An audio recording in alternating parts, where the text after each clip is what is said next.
Athletes and coaches, as you're coming in, you may want to be towards the outside of the aisle so it's a little easier to get out.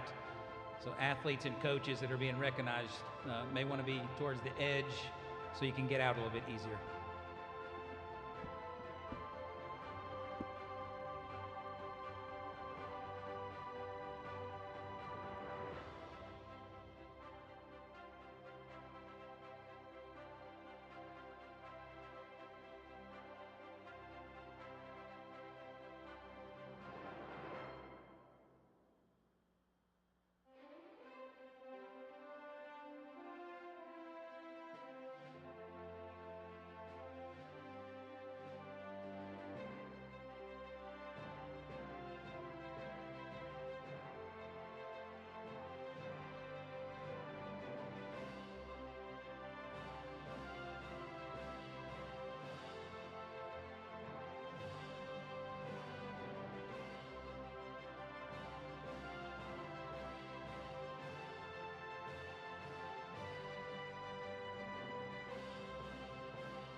Well, good evening.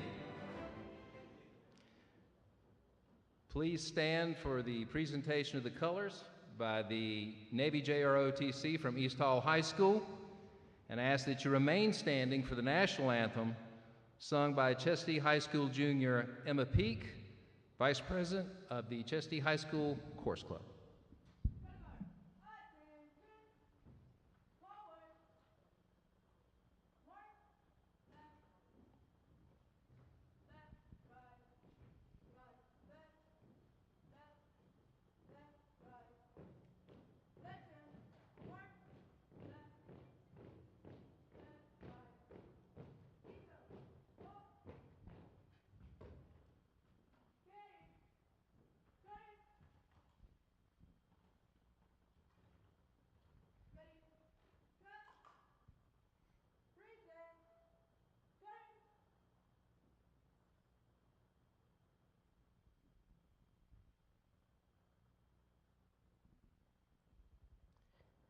Oh, say, can you see by the dawn's early light what so proudly we held at the twilight's last gleaming, whose broad stripes and bright stars through the perilous fight o'er the ramparts we watched were so gallantly streaming, and the rockets' red glare, the bombs bursting in air, gave proof through the night that our flag was still there. Oh, say does that star-spangled banner yet wave o'er the land of the free and the home of the brave?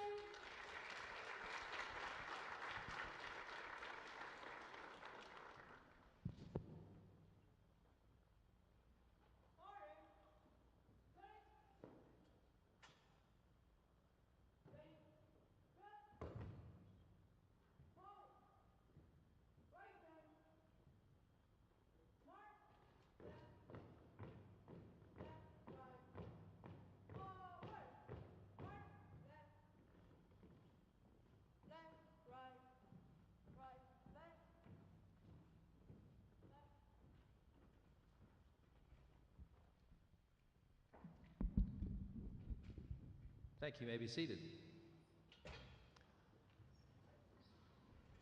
Well, good evening once again. My name is Stan Lewis. I am the Director of Communications and Athletics for the Hall County School District, and it is my pleasure to welcome you to the 6th annual Hall County Schools Torch Awards, a very special evening where we gather to honor some truly exceptional young people, our senior male and female athletes of the year. These students have spent the last 4 years giving their very best in the classroom, in competition, and in the way they've carried themselves as leaders. They've built relationships, overcome challenges, and embraced the life lessons that come with sports, and we all know them: perseverance, discipline, teamwork, integrity. Their journeys have not only shaped who they are, but they've also inspired those around them. They bring us together, they lift us up, and they remind us of the good that's possible when character and passion meet purpose. The Torch Award is our district's highest athletic honor. It's given each year to one male and one female senior athlete from each of our 7 traditional high schools. These young men and women are living examples of the ideals we value in the Hall County Athletic Program: character, courage, and the passion to compete. While some of them may be among the most gifted athletes to come through our programs, that's not really what defines a Torch Award winner. What truly sets them apart is how they lead, by example, with heart, and with a deep commitment to doing things the right way. They carry a symbolic torch, lighting the way for others through their actions, their integrity, and their relentless pursuit of excellence.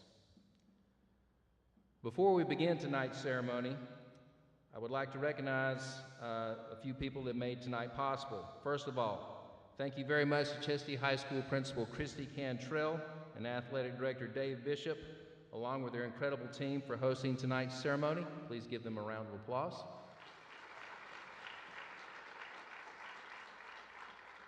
They had the Lion King in here the other night, and I'm telling you, I could not believe how quickly they broke this stage down and got ready for tonight. It was incredible.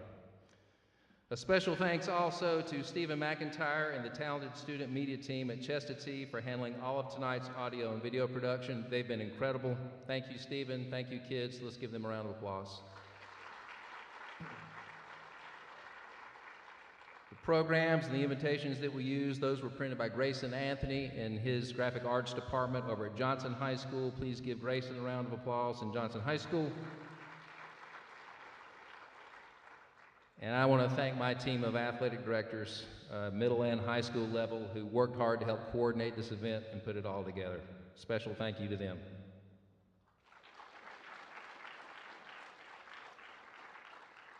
And we shouldn't forget our sponsor, North Georgia Healthcare System, whose sponsorship makes this evening possible and whose generosity provides a small scholarship to each one of our Torch Award recipients. Let's give North Georgia Healthcare a round of applause.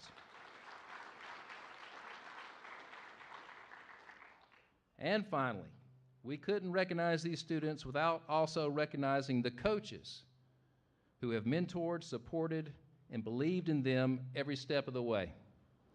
Continuing a tradition we're proud of, each middle and high school in our district also named a Torch Award Coach of the Year. These coaches represent the very best of what we stand for. They've poured their time, wisdom, and heart into our student athletes, not just shaping competitors, but helping shape young lives. Let's celebrate them tonight. Coaches, as I call your name, please come up to the stage to receive your award from Assistant Athletic Director Eric Raddick, and I would ask that you line up here on the stage. We're going to start down at this bottom level here and then finish up at the top. From Cherokee Bluff Middle School, Brooke Baker.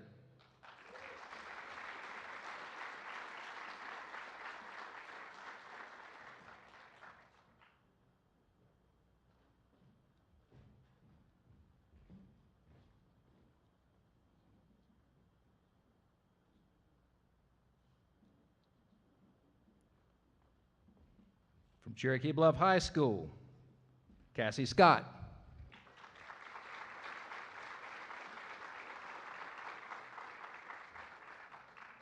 Coach Scott led her team to a state championship this year.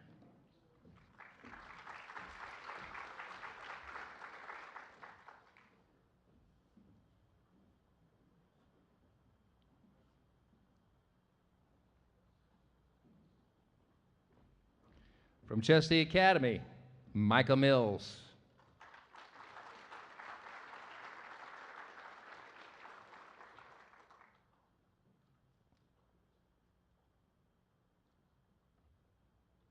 Not here.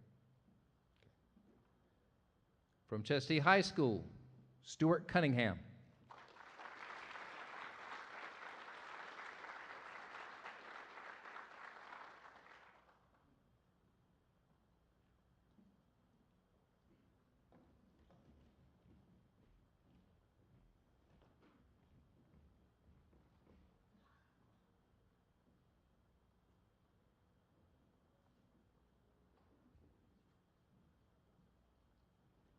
From East Hall Middle School, she just keeps winning this thing, Mia Torres.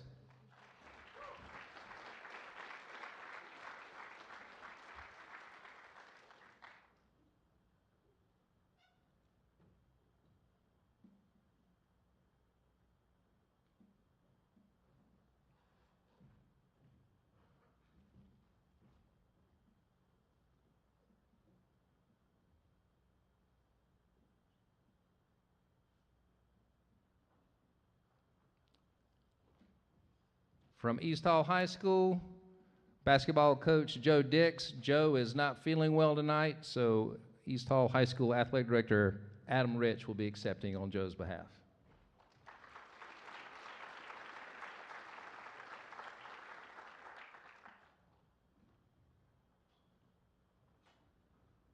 From C.W. Davis Middle School, Coach James Ponder.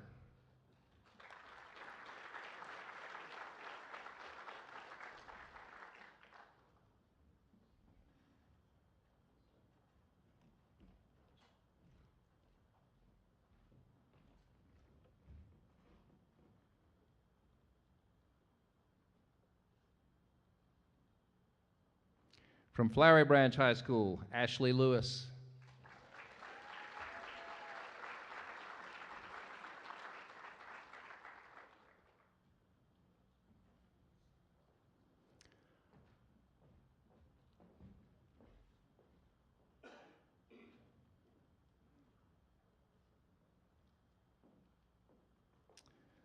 From South Hall Middle School, Amy Berry.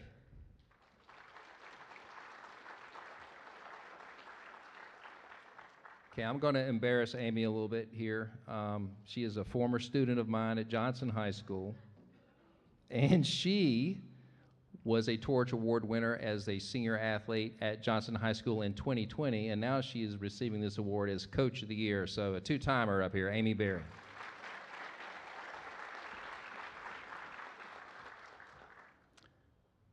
From Johnson High School, head coach Chad Cole.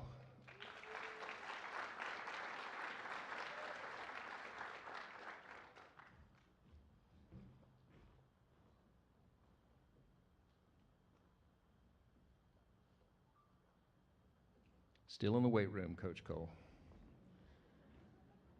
From World Language Academy Middle School, Coach Jay Stalvey.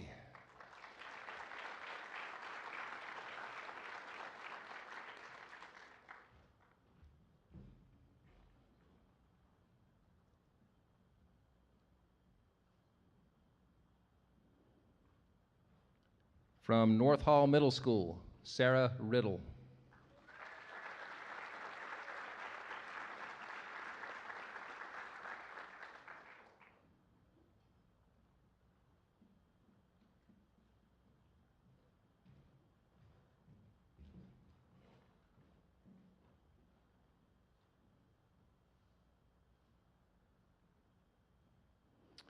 From North Hall High School, Coach Josh Montesinos.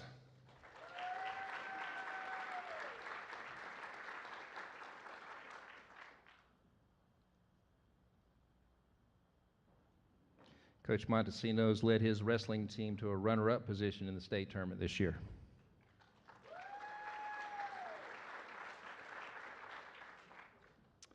From West Hall Middle School, Ariel Sabina.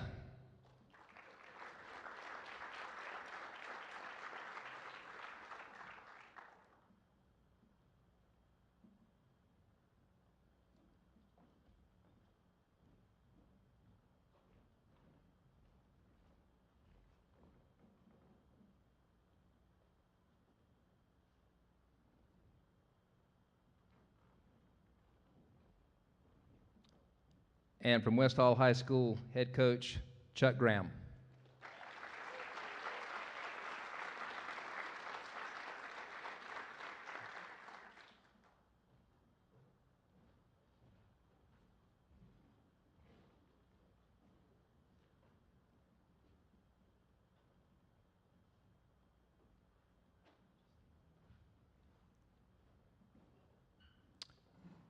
All right, these individuals represent the very best of our coaches. They pour into our young people day after day. Let's give them a big round of applause for what they do.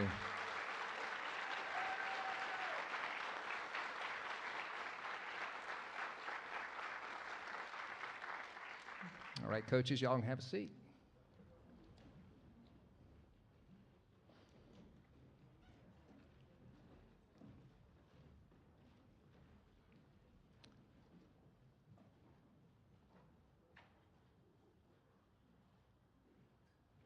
And now it is my pleasure to introduce to you one of my bosses, but he's also a dear friend, Assistant Superintendent for Personnel, Dr. Brad Brown, and he is going to introduce our keynote speaker for tonight's ceremony. Dr. Brad Brown.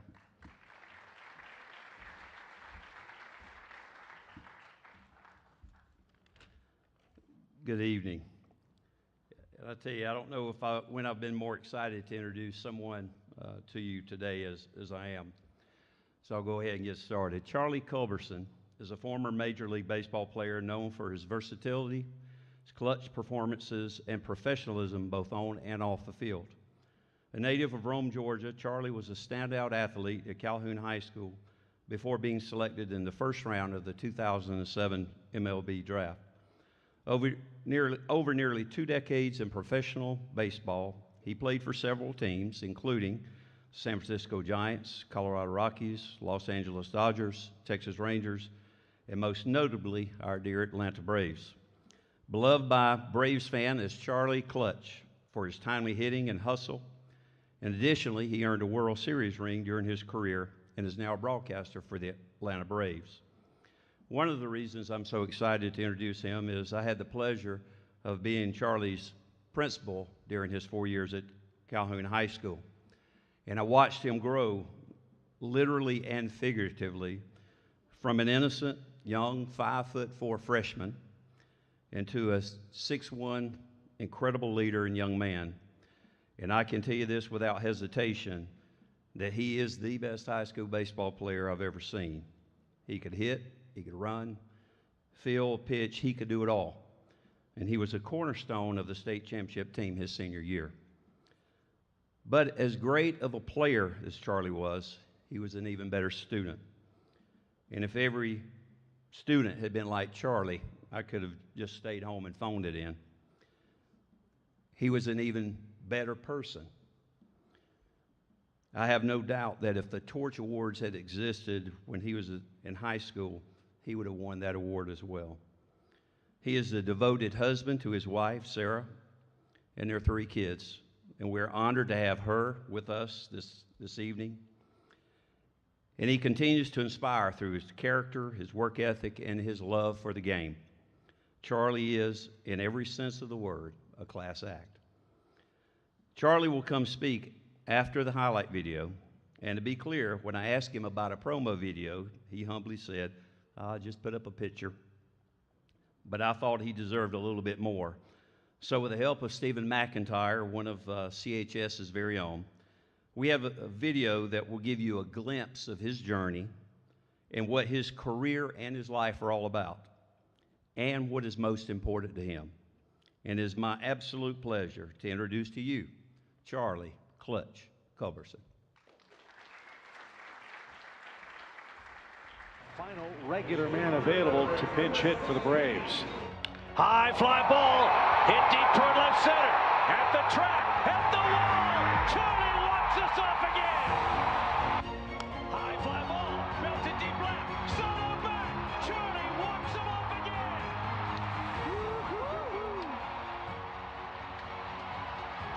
What an incredible homestand for Charlie Culberson.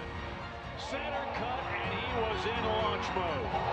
There go, digs in, and front Struck door him slider. out, front door, wow, breaking out Chazo. Swinging a high fly ball, that's down the line, Ozuna back, it is gone! Poking back, fly ball, Charlie on the run, still coming, slides, and he got it! What a catch by Charlie Culberson. Get a line drive to left. Charlie Culberson's there, made the catch. Runner tags, coming home, throw on line, and they got him. What a throw. 9 o'clock comes early for Charlie Culberson, not with the bat, but with the glove and the arm. Alfaro thrown out at the plate for a double play. 4 runs as this ball is hit a mile high, deep to left. Charlie Culberson, can you believe it? A pinch hit home run. Chance for Charlie, sliding stop, second base, what a play! Gorgeous play by Charlie Culberson. And it's lined and caught, there's one, flip to second, double play, great catch by Charlie Clutch at shortstop to save a run.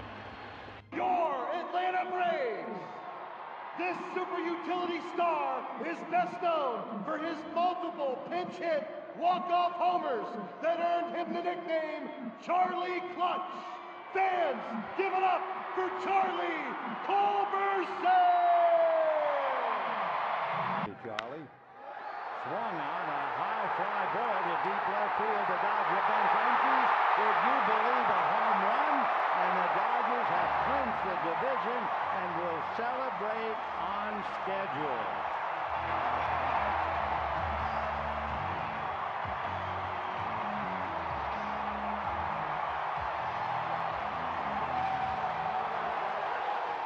I grew up in Rome, Georgia. Rome's a small town, so many good people, so many great memories there. Grew up with a sister, she's 4 years older than me. Chelsea, she was a big athlete. And my parents, Charles and Kim, they did so much for us. My dad played professional baseball. He started having kids and needed to hang it up. Charlie, was kind of a small player growing up. Even though he could play, he had to really work harder than a lot of the other kids that was bigger than him, which was fine. But I think it kind of made him into who he is today.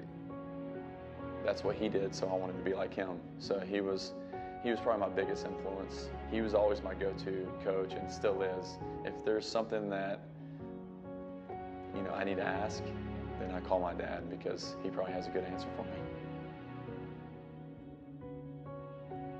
And then my mom, probably my #1 fan, so she's another influence for me because she encourages me every single day. After all the stuff he's been through, the ups and downs, and still enjoy playing the game as he did when he was 6 years old. He has fun playing, good days, bad days. He still enjoys being out there. Final regular.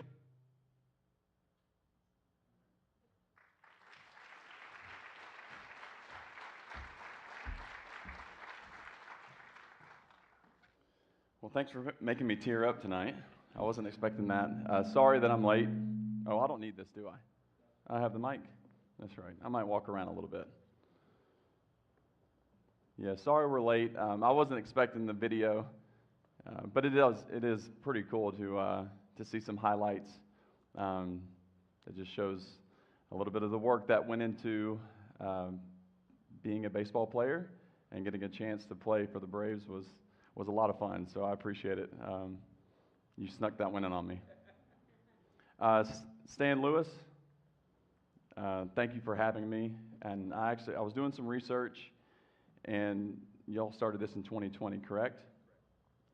You said something in a statement, lighting the way, true leadership and example, about what you guys are doing here, about the athletes and the coaches.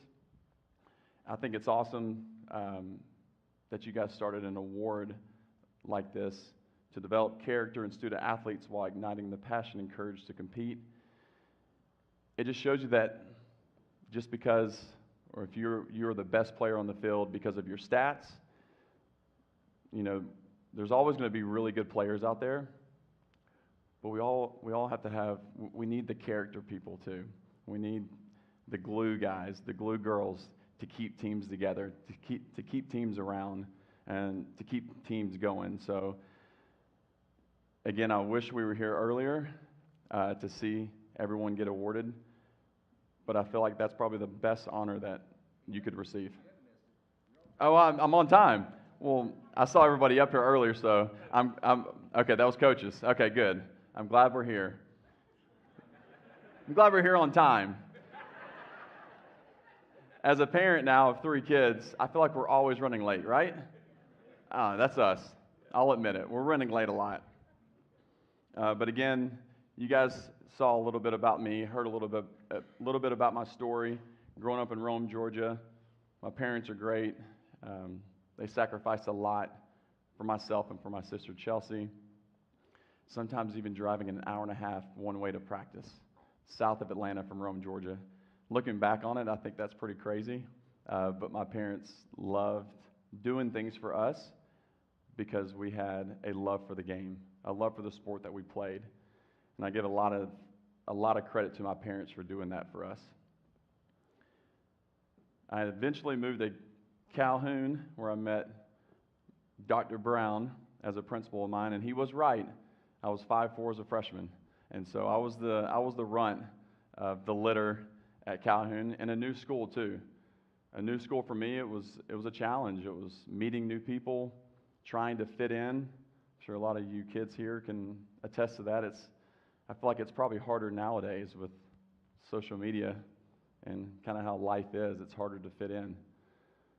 But my idea was to keep my head down, do what was right, or they'd kick me back to Coosa, and I didn't want to go back to Coosa.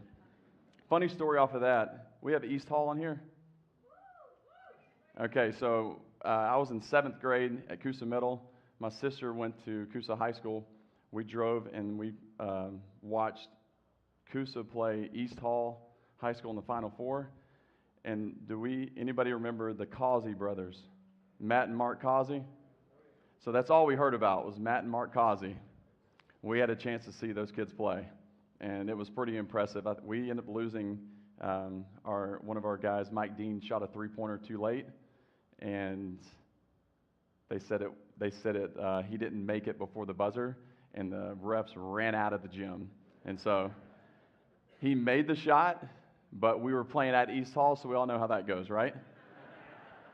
But again, that was my Hall County story, seeing the Causey brothers, and so that was pretty cool, and that was in the year 2002, so it was a lot of fun for me to witness great high school athletes that we can talk about forever, I feel like. A special thing about today for me, again, I don't want to talk about myself too much more, but 13 years ago today was Mother's Day, May the 13th, 2012. I actually made my Major League Baseball debut that day in Arizona. It was a whirlwind of a night, but the really cool thing about it was my wife, who was pregnant with our first daughter, Collins, was able to fly out to Arizona. I called my mom and dad from Fresno, California at 10:30 West Coast time, 1:30 here in Georgia. They hopped on an 8:30 flight and met me in Arizona the next day. So I had my mom and my dad and my sister, who was always there for me, to push me, to beat me up, to dress me up like a girl when I was a kid. So the cool thing about stories like that, moments like that, again, I'm the person that I don't like to take credit. I was able to share that day that was a dream of mine to play Major League Baseball. I was able to share it with my family in the stands. And so that's something that was when Dr. Brown called and asked if I would be willing to come up here and speak. I was like, May the 13th. That's a pretty cool day. A fun anniversary being Mother's Day as well, sharing that with our moms and with my wife who was pregnant. Fast forward a little bit, I want to hit on tonight on what these awards are all about. Character, courage, and passion to compete. I feel like character is huge, as we know, especially when you're on a stage, when you're on a basketball court, when you're on a baseball field or a softball field, on the football field. Any sport that you play, you're showcasing your talents in front of everybody else, your family, friends, other schools. Character, I feel like, when times are tough, really shows what kind of person you are. For me, I tried my best not only to think about myself, but to think about my teammates, to think about my mom and dad in the stands watching me. Was I perfect every time? Absolutely not. But I tried to be as even keel as possible and know that I was out there not only to play for myself, but to play for, when I was at Calhoun, I was playing for the name on the front. I was playing for my teammates. I was playing for Dr. Brown, my principal. Because if I showed my butt on the baseball field, I was probably going to go to the principal's office. Character plays a huge role in life. It plays a huge role in sports. I feel like it really shows what kind of person we are. It shows how we were brought up. It shows the influences that you had in your life, that you currently have in your life. And I owe a lot to everybody that helped me along the way. Because we all know that it's not just us that does it. We don't go through life and go through sports by ourselves. It takes a team, it takes a village to create good people. Courage. We got some Braves fans in here? A few? I have a couple examples of courage and things that I went through as a player on the field. Some of you might have remembered when I got hit in the face. That was actually my son's birthday, so that was an easy day to remember. I got called on to pinch hit, but they told me I was going to bunt. And so I square around to bunt. Fastball comes right at my face, 91 miles an hour. No time to get out of the way. Luckily, no surgery. My vision was fine, but it did shatter the right side of my face. So Sarah gets a phone call saying Charlie's on the ground bleeding. Luckily, I was okay. I flew home the next day. But talk about getting back in the box. It was not easy. That was the middle of September. They told me I was going to be done for the season. Luckily for me, I was kind of relieved. I didn't have to get back on the box. It took all off season and then going back to spring training with the Braves the next year to get back in the box and face the fear. Like it's something that I've done my whole life, almost 25 years up to this point. Never been hit in the face. But I felt like that was a time that I had to show courage when I was playing baseball to get back in the box, to do something that I've always done, to have Sarah, my wife, say, hey, you got this, you can do it. Having a friend of mine that was a teammate say, I'm going to throw you a first pitch fastball. That way you could just swing the bat. It was a pretty crazy time, but I was fortunate. I had the opportunity to play a game for a long time. And again, to be able to play for a hometown team was even better. Passion to compete.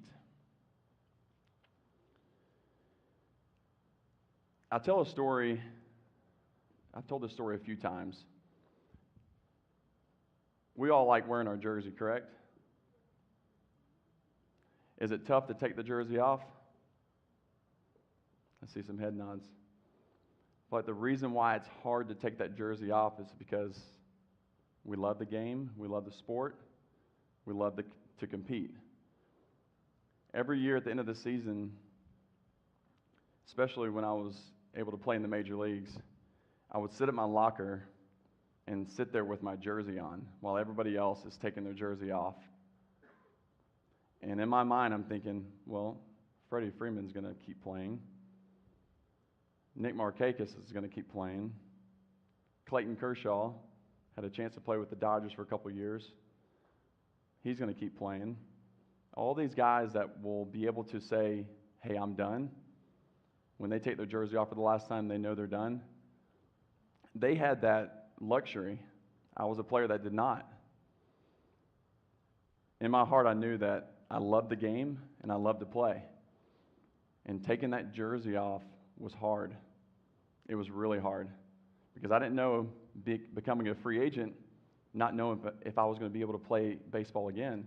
And at some point, our athletic careers come to an end. Some earlier, some later. Again, I was able to play professional baseball for 17 years, but I always loved wearing the jersey.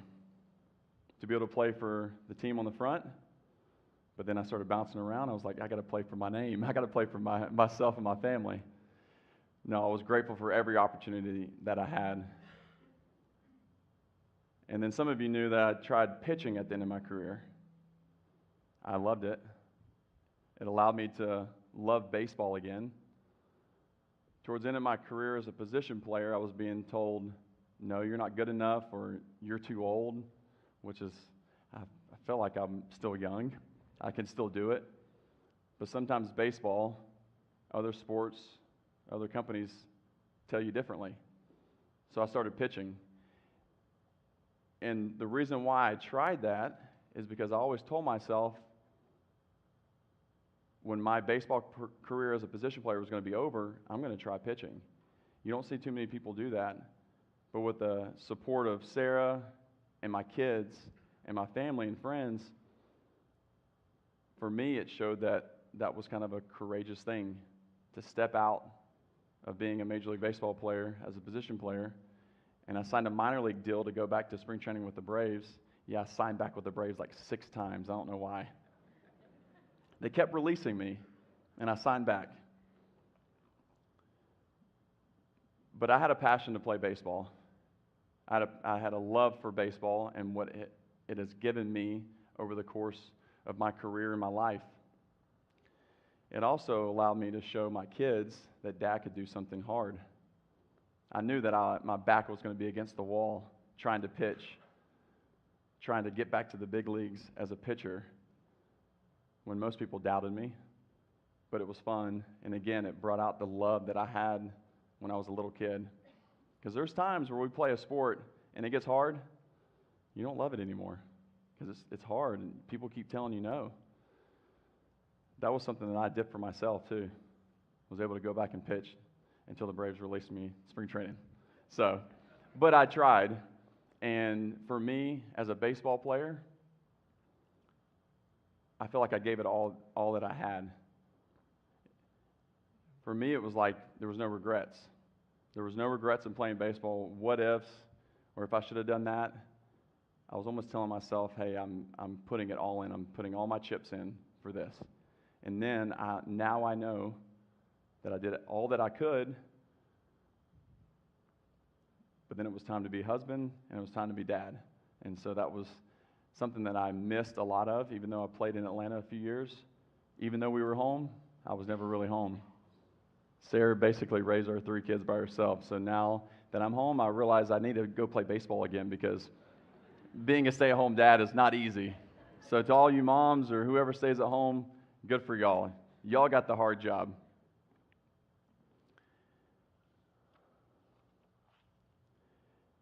Again, back when Dr. Brown asked me to speak about these 3 characteristics, igniting the passion and courage to compete, it's pretty special. I feel like I would have been very honored to have received this award in high school. I think it shows, as we walk in here, it's a smaller group, which is pretty awesome. 7 high schools, correct? Big high schools too, right? Bigger than Calhoun. Yes, bigger than Calhoun. So all of you students that received this award, I feel like you've done something right. A lot of things right along the way. To you coaches, y'all have done a lot of things right too. And I think that you will agree with me on this. We have coaches in our life not only coach us a game, but teach us along the way, teach us about life, teach us about hard times. And if a student comes back to see you later on, and if they can still call you coach, that means you've done something right.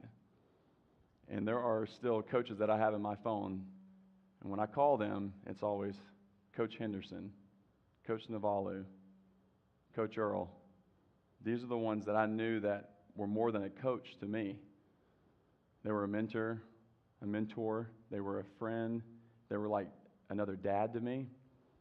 But they taught me more than just baseball. They taught me more than just football or basketball. They taught me about life. And I feel like as a parent, if my kids are going somewhere, we want to make sure that they're comfortable there. We want to make sure that they're taken care of. They're being taught the right way, but they're loved. And I feel like all of you coaches truly care and love for each one of your students, and that matters a lot. And now as a parent, 12-year-old, 9-year-old, 8-year-old, we're going through the thick of it now. We want to make sure that they're around great people and great coaches. I'll hit back on courage really quick. Courage is having the ability and the want to go out and do something that's really hard. Like Dr. Brown said, I was 5'4" as a freshman. I knew that trying to compete for my high school baseball team was going to be very hard. But it was something that I loved, and I knew that I had to go out there and do it, right? I had to go out there and do something that was hard, being courageous enough to put yourself in tough situations. I always say that pressure is a privilege, and we've heard that before from other people. If you're in pressure situations, that means you've done something right. If it's easy all the time, it doesn't really matter. And so I thought there's been many pressure situations that I've had to go through. From breaking my hand in Augusta, I got mad. My first full season in 2008, I was upset with a call by the umpire, and I punched a metal paper towel dispenser. If you do that, you got to hit it in the middle. Don't hit it on the side. I hit it on the side, my knuckle went back to here.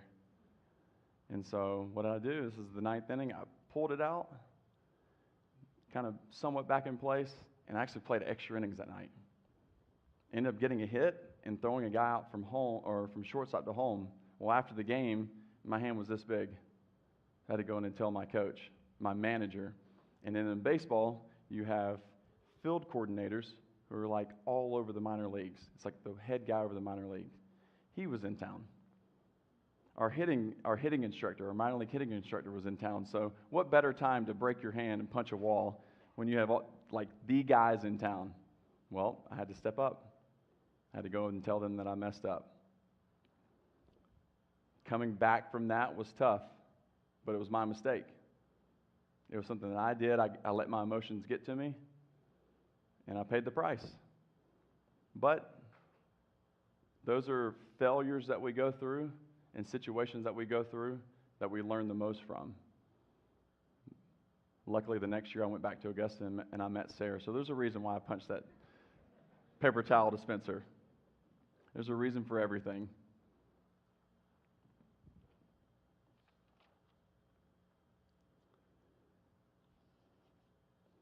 I'll wrap it up with this, and I would love for people to ask questions as well, because I know that I'm not going to hit everything, but whatever you have, I'd love to be able to answer. One great coach that I had, and I feel like this kind of lines up with the mission statement. Does anybody know Ron Washington? He used to be the info coach for the Braves. That guy's a trip, by the way. He's awesome. He's someone that I respect to the fullest. Here's a guy that was in baseball for over 50 years, and he's showing up at 6:30 in the morning in spring training, ready to put 15 guys through work. He would always put a quote of the day on our desk every single day in Atlanta. And at the top, it would say ACE, which I think is pretty cool because our son's name's Ace. Attitude, commitment, and effort. Sports are hard. Baseball's really hard. Trying to play at the highest level. Life is hard too. And I tell my son and our two daughters this, and I'm able to help out with my son's baseball team. We want to keep it simple. Come to the field with a great attitude, not just for yourself, but for your teammates and your coaches. When times get tough, think about the person to your left and right. Because when we think about ourselves all the time, that's when we start to bury ourselves. It kind of takes a load off of us. Commitment. Commit yourself to the process. Commit yourself to whatever you're doing. And I know life is hard. I know things get crazy and things get sped up on us. But we all try our best, and I still do to this day. I try my best to kind of live in the moment, to enjoy the moment, commit myself when I'm at home to Sarah, to my kids. Even though Everly, our youngest, was wanting me to go jump on the trampoline before I left, it killed me that I couldn't go jump on the trampoline, but we'll do that tomorrow. Commit yourself to the process, to the grind. Again, I try my best to do that every single day because I never knew when it was going to be my last playing baseball, but I very much enjoyed being done playing baseball too. And then the last one, effort. Sometimes it's really hard to give your best effort, but the great thing about those three words is that it doesn't take any physical ability. You don't have to be the absolute best. We don't have to be Aaron Judge, even though it would be pretty cool. He is pretty awesome. He is someone to look up to as well. His character is off the charts, how he takes care of people. Being good at sports just isn't about how we look, how fast we are, how strong we are, how many points we score, how many home runs we hit. It's about having a good attitude. It's about being committed to whatever you're doing to your team and always giving a good effort. And I think if we can keep things that simple and in life, I think we'd all be pretty good. I try to tell myself that every day. Sometimes life gets hard and gets fast.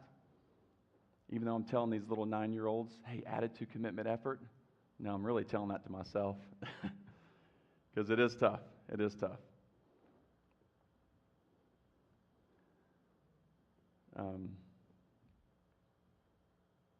I've really enjoyed the process of the transition out of baseball. Not knowing what I'm going to do next. Allowing Sarah to kind of help me through the process as well.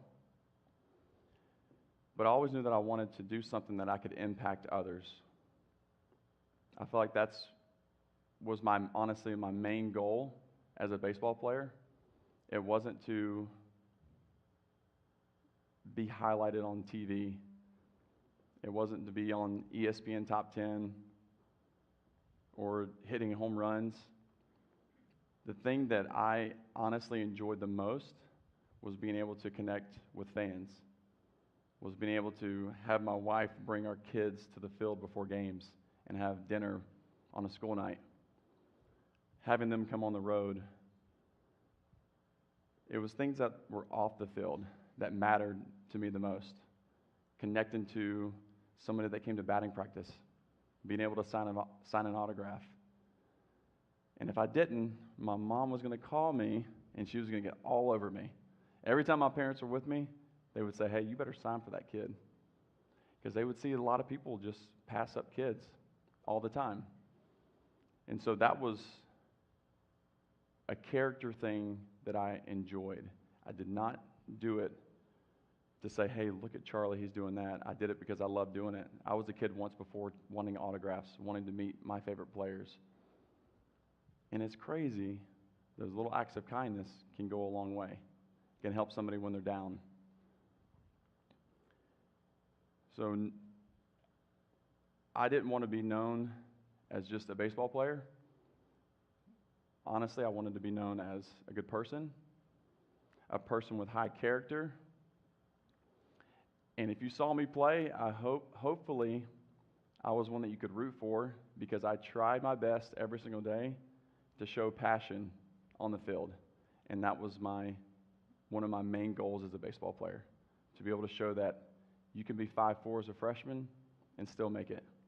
You can have a scout tell you you're never going to play shortstop in the major leagues, and then catch the last out in the National League Championship Series at shortstop to go to the World Series.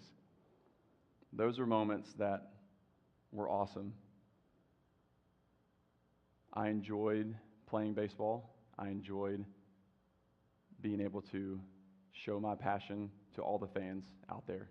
And hopefully, talking about baseball now and doing radio, I hope to share that same message and talk about these players and talk about their passion for the game and the high character that they have as well. Again, thank you for having me tonight, and my wife Sarah. And if it's okay with you guys, I'd love to be able to answer any questions that y'all may have. Hopefully there's a question. You kind of touched on it, but a memory that you go, yeah, that was it. When you think about your career, you get a lot of highlights. Yeah. That were the walk-offs and the others, and the Vince Scully moment. Yeah, the Vince Scully moment was pretty crazy. 67 years of broadcasting, and that was his last home call ever. And I actually played the whole game. I wasn't taken out. They let me play. I mean, that was a thing, right? Utility player. A lot of times I wasn't playing the whole game. I was being pinch hit for. No, that was an awesome moment. And I'm not just saying this, but this is probably one of the coolest moments I had as an Atlanta Brave. In 2019, I had a bobblehead. Well, I had half a bobblehead, the Swamberson bobblehead. And I asked Dansby, I said, hey, Dansby, like, is it okay if, you know, my wife and kids come out on the field that day before the game? Oh, sure. And Dansby was probably thinking, I'm going to have many more bobbleheads, so sure, you can take this day. No, but he was fine about it. But the memory that probably stands out the most to me was being able to have Sarah and the kids on the field with me that day. My oldest, Collins, she was 6.5. She got to throw out the first pitch, and she threw a strike. And then Ace was scared to death to be on the field. And then Everly was our youngest. She was 2. I think she had just turned 2. She was running around with Blooper. And so it was a great day for them. But being honest, that was probably the coolest moment, one of the coolest moments I had, and it wasn't me playing baseball. It was being able to share a moment with my family on the field, kind of letting them get the spotlight. Because our wives and kids go through a lot. Not seeing Dad being on the road, missing a lot. And so being able to share the field with them was probably one of the biggest highlights for me. Mm-hmm.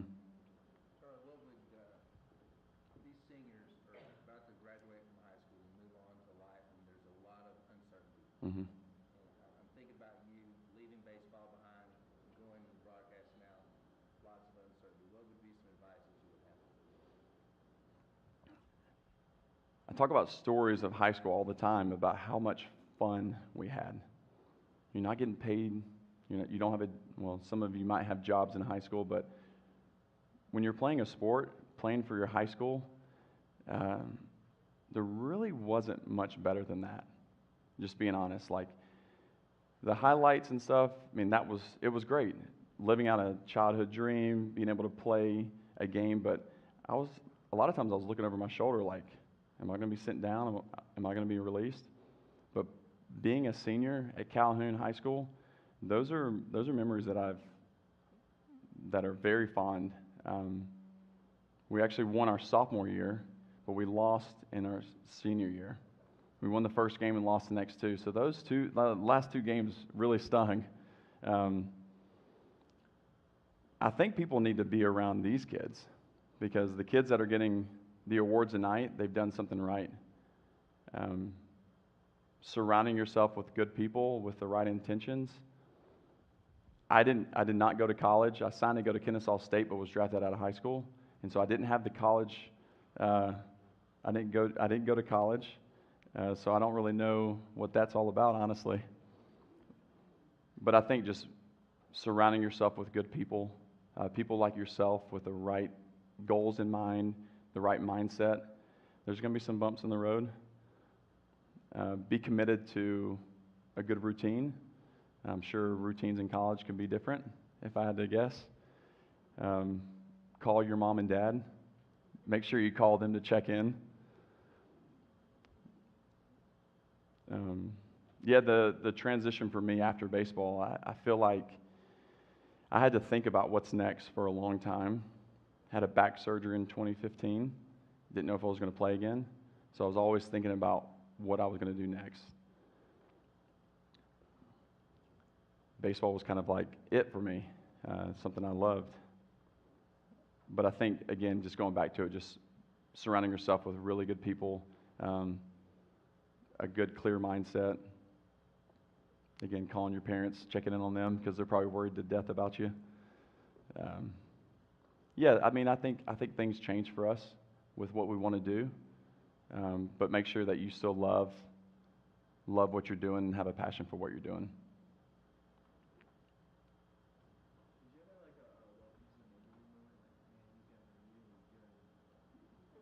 Yeah, every single day. Facing Jacob deGrom. No, it was, I think for me, when I remember facing a pitcher in San Francisco. I was up with the Giants for 11 days, and then I got sent back down to AAA. There was a pitcher, his name was Jaime Garcia, and he threw me a cutter, a 2-seamer, a sinker, and a 4-seamer.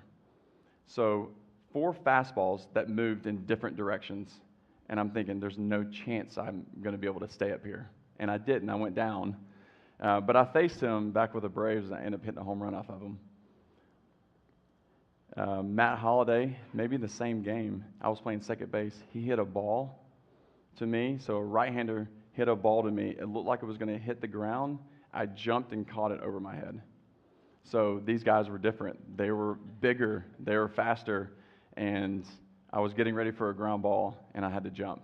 And so I'm thinking, okay, this is a different level. But once I stopped worrying about like the names on the back of the jersey, I think that kind of helped me out. You know, I had a chance to face Clayton Kershaw. You know, he'll be a Hall of Famer. Who talk about this stuff right here, Clayton Kershaw's at the top of it.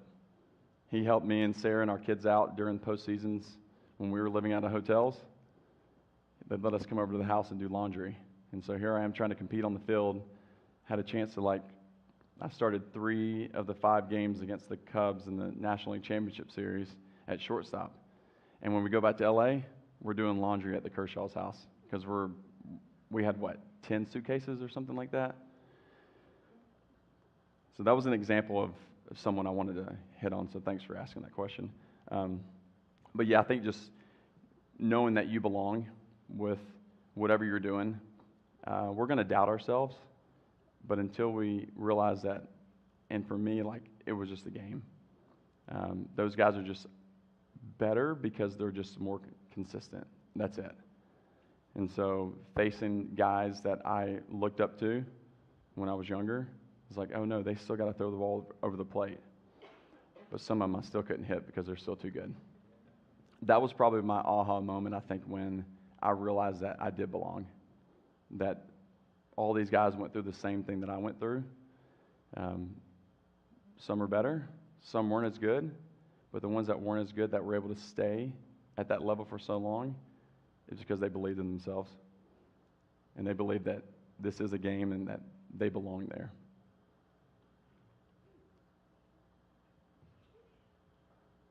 Is that good? Oh, thank you. Sorry, thank you.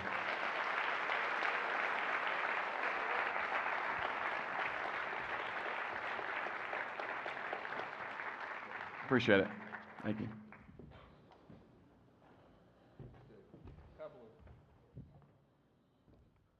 Test. All right, good. 2 things just jumped out at me as Charlie was talking. Humility and respect. Respect for himself, respect for the game, respect for his teammates, and respect for others. Just great job. Thank you, Charlie. Well, and now it's time. Let's meet our 2025 Torch Award recipients. From Cherokee Bluff High School, Male Athlete of the Year, Landon Kemp. My name is Landon Kemp. I play football and baseball, and I'm very grateful and thankful for this award. I'd like to thank my dad for being my coach and being a good leader towards me, and also my teammates for just being good teammates and helping me through this journey. And I just wanted to say how grateful I am for this award. And go Bears. Presented by head coach Jeremy Kemp.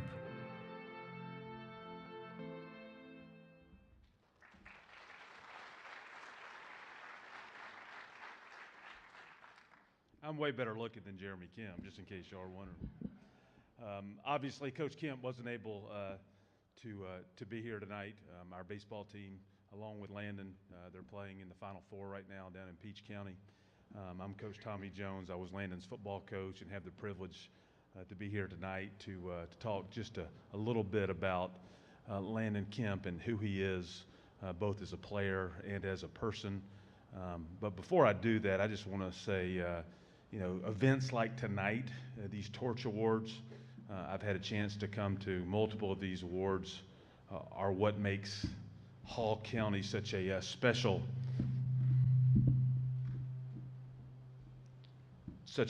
place to work and such a special place to be, because they value the intangible characteristics that go so much deeper, the character, the competition, the passion, and those things that we're talking about. And I'm really grateful to Mr. Schofield, to Stan and Eric both for giving us a platform to be able to identify these things. Quick story about Landon Kemp. Some of you guys know who Landon is, know how he was raised. Landon, I've had the privilege of being able to, I'm not sure, maybe too far. I've had the privilege of being able to, I'm just going to step aside. I've had the privilege of being able to know Landon the entire time we've been at Cherokee Bluff. One of the cool things about this year's senior class that we had at Cherokee Bluff, particularly in football, is these guys were sixth graders when our school opened. And for those of you who know, our schools were together, they were merged. So we've literally gotten to watch these young men, including Landon at the top, grow up right before us. Landon was a very good athlete, you guys know that. In the ninth grade, though, playing fall baseball in the middle of football season, Landon took a throw that ricocheted, hit him in the face, shattered his face, and so Coach Kemp, Jeremy comes to me, and Jeremy explains, the doctors are telling me that Landon is out for the year. He won't play football anymore. And Landon had actually worked himself into playing a pretty vital role for our football team, even as a freshman back then. It wasn't 2 weeks, and Coach Kemp looks at me and he says, I think Landon can show up and watch practice. 3 days later, is it okay if Landon just wears a helmet and watches practice? About 3 or 4 days later, I look out in the JV game and Landon's on kickoff team covering a kick. That just shows the grit, the determination, the toughness that Landon had. Fast forward 4 years, about 3 or 4 days before we start official practice, Coach Kemp calls me and says, Tommy, I'm so sorry. Landon just had an ATV accident. I think he's going to be fine. You don't have to say anything. I know he's going to be fine. I mean, if a shattered face puts him out for about a week or two, then I know that he'll be fine. Landon had a great career, both in football and baseball. He was a 4-year starter in baseball. Landon's had over 100 hits in his career, well over 100 hits, well over 100 stolen bases. Hit 350 for a career. He signed with Gaston College. He's going to go play baseball at Gaston College. As a football player, Landon did tremendous things for us on the field. Was a 3-year starter, started every game in safety for us, also played receiver. Our career leader in interceptions. In fact, he had 5 his senior year, and 3 of those were game-saving interceptions that allowed us to win a football game.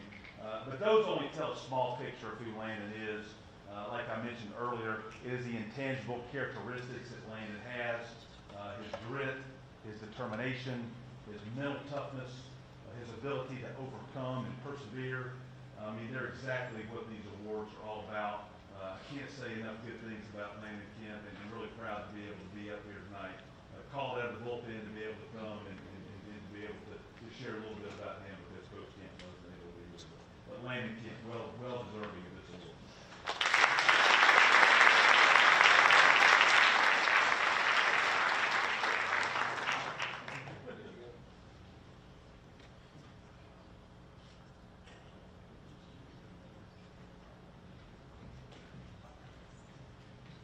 From Chestatee High School, Female Athlete of the Year, Caroline Bull.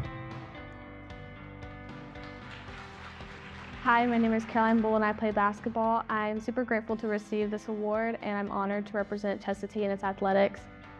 First and foremost, I would like to thank God for giving me these talents and abilities and opportunities to play the sport that I love.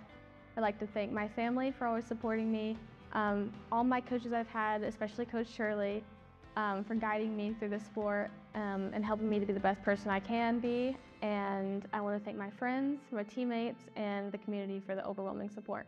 Thank you. Go War Eagles. Presented by head coach Sutton Shirley.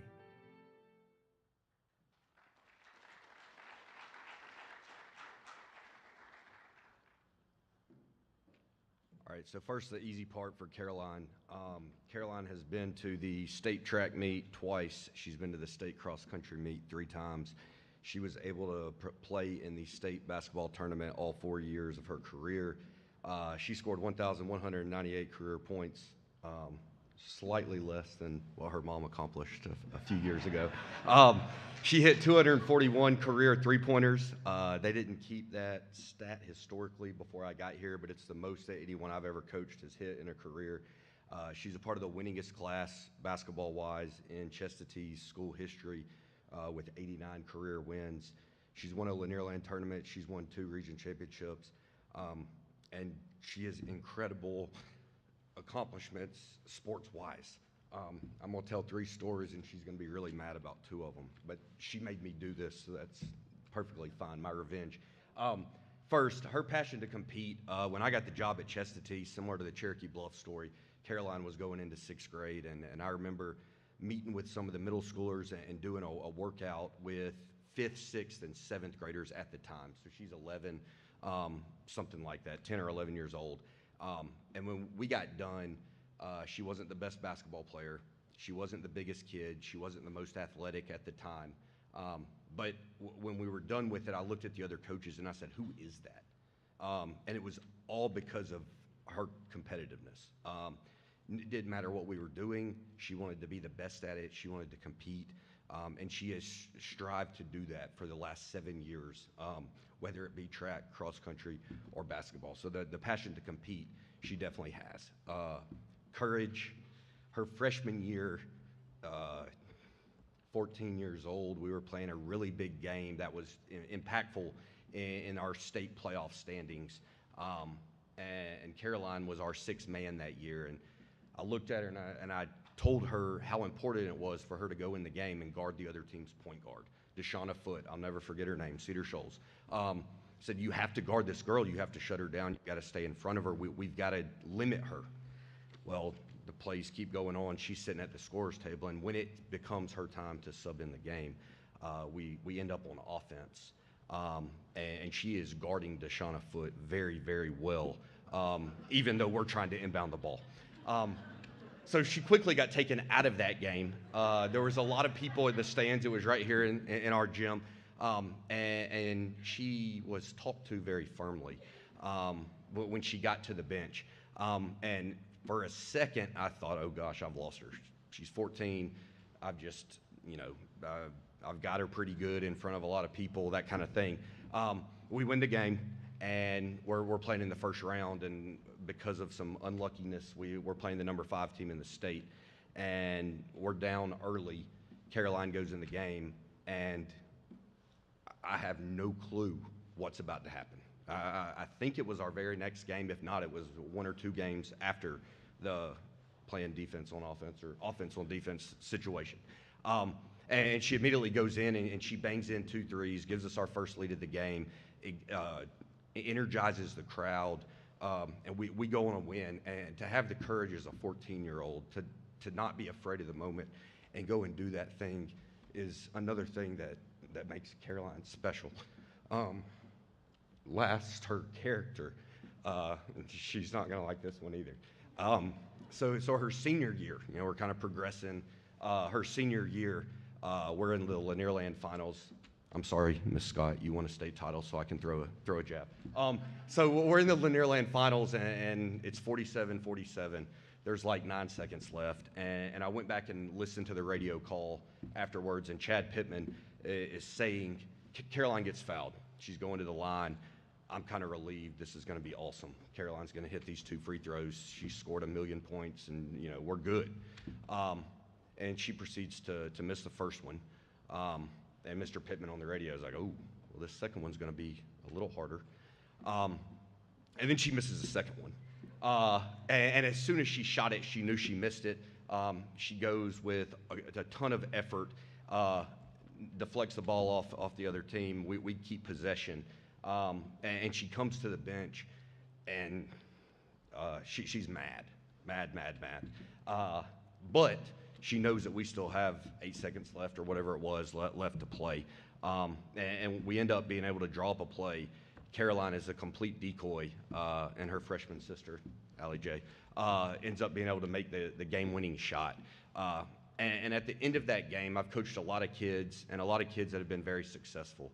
And in moments that you don't perform up to your individual standards, it's very easy to be selfish and to be disappointed that I just missed 2 free throws in front of 2,500 people. And I let down my team. I did all those things. But there was never a moment of selfishness in her whole career or in that moment. Caroline just completely held high character. She hugged her teammates, she celebrated with her teammates, and she could not be happier regardless of what her individual performance was in that game and through her whole career. And she could not be more deserving of being the Female Athlete of the Year and receiving this Torch Award at Chestatee High School.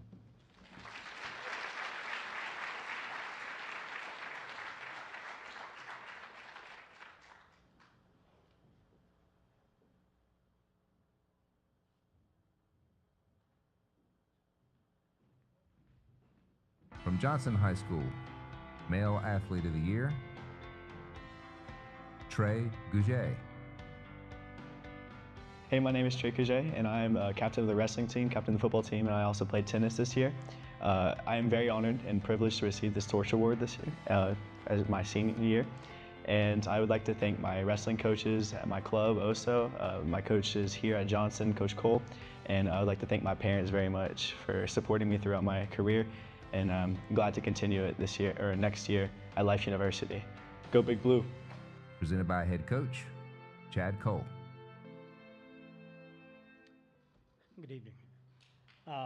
I've had the privilege to coach Trey for the last 4 years. I've known him since he was in middle school, but he's actually been in my room for the last 4 years, and it's been really cool to see him develop not only into an excellent athlete, but also a role model for his siblings who are all here, or mostly here, I believe. But also his teammates, team captain on the wrestling team, really high character kid. It's not just, his wrestling ability and his athletic ability, but he's one of the kids you don't have to worry about. Never had to worry about, hey, coach, can you come talk to me about one of your wrestlers? Trey Gouget's getting in trouble. That was never a conversation I ever had to have. And you don't know how grateful I am that I never had that conversation, because I've had it with plenty of my other kids. Sometimes wrestlers would get a little rowdy. But he's never been an issue character-wise, and to me, character is the thing that's going to outlast your athletic ability in the long run. Character is what you're going to be known for. That's who that's how people are going to know who you are and what kind of man you are. And I've seen his leadership skills develop. I've seen him kind of take on the role of leader, not even just vocally, just by example. And I hope that his brothers recognize the kind of example that he sets for them. Because I do it as well. I see the kind of man he's turning into, and it's been a privilege of mine just to be a part of it. As he said, he's had a lot of other coaches. I'm glad I was one of them, and hopefully something I've said sticks, and hopefully some of the training he's done in my room carries over and helps you to be successful later on in life as well. Multi-sport athlete, wrestling team captain, state placer, probably has the most wins in our history at Johnson. We don't keep great records in wrestling, but I'm almost positive he's got the most wins, almost 150 last I counted. Again, high character guy, really, really talented. I've been coaching for 15 years, and probably the most technically talented and gifted wrestler I've ever coached. But not just that, he's a high motor guy. He's a intrinsically motivated kid. He would leave our wrestling room pretty much most days and go to another practice. I didn't have to question his effort. I never had to worry about, is he really going to give me everything he's got to be successful? It was really clear early on that he was going to leave no doubt that he did everything he could be doing in order to be successful. And so, again, sometimes maybe you take that for granted as a coach, but I like to make sure I recognize that whenever I have that in the room, and I definitely recognize that in Trey. He's still training. I think he just won a Greco state title this past weekend. Wrestling ended for the school in February, so the kid's still in the room. As he said, he's signed to Life University, and I'm excited to see what you do at the next level. It's really cool to be able to continue that into college, so I'm proud of him, and I hope you know that I did everything I could to put you in position to be successful, even though sometimes he didn't always agree with the advice I was giving him on Matt, I'll be honest. You get to that level, you start to be like, well, does he really know better than I do in this situation? And maybe sometimes I didn't, but again, you always knew what you were going to get with Trey. He's going to give it everything he's got. Even if he gives himself a concussion, throwing kids off the mat, which happened a few times. And then sometimes he was just taking a break and resting mid-match, But, you got to play a game how it goes, right? I'm glad I got to be a part of his development. And honestly, if I had 10 more just like him, we'd win state every year, no problem. And so I'm excited to see what you got for us in store in the future. And without further ado, our Male Athlete of the Award, Torch Award winner at Johnson High School.